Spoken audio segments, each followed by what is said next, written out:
Sebanyak 40 orang tim hadis dari 40 kecamatan di wilayah Kabupaten Bogor sangat antusias mengikuti pelatihan kewirausahaan Area Center 2020. Dengan didukung oleh Asosiasi Pengusaha Wanita Mandiri Indonesia, Balad Ade Yasin, dan sekaligus dalam rangka kegiatan reses anggota DPR RI dari Komisi 6 yaitu Eli Halimah Yasin, yang sangat konsisten untuk membantu menciptakan peluang usaha baru melalui pengembangan UKM, IKM di wilayah Kabupaten Bogor. Dengan dinas perindustrian, dengan perdagangan, dengan koperasi yang berhubungan banyak dengan UMKM.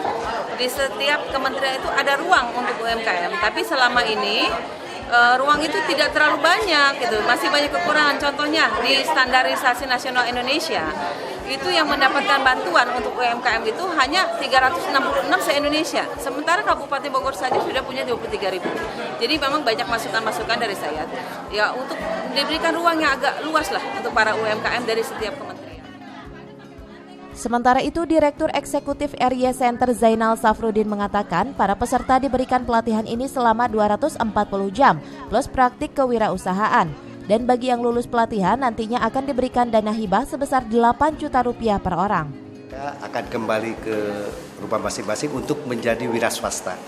Dan untuk wira swasta ini sebagai pengusaha UMKM di bidang jasa boga, nanti akan diberikan hibah kepada mereka 8.500.000 per orang apabila mereka lulus.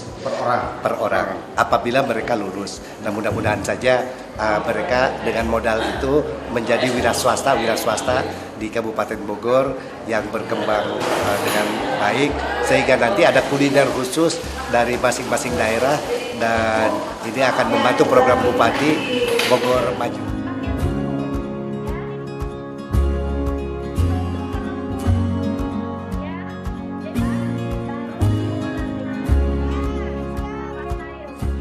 Dari Cibinong, Kabupaten Bogor, Tim Liputan melaporkan.